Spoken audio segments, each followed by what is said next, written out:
அலைக்கும். இது வந்து கோலா உருண்டை செய்கிறதுக்கு. கடலப்பருப்பு ஊற வச்சு இதிலேயே போட்டுக்கணும்.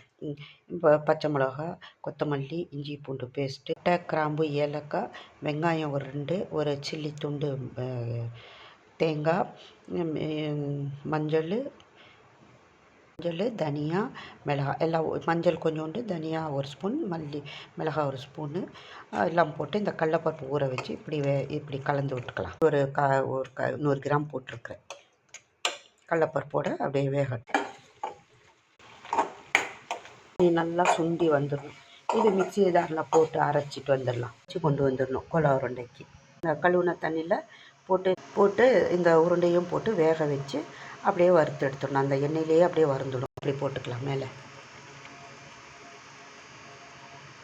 போட்டு வறுத்து எடுத்துடலாம் கோலா உருண்டை.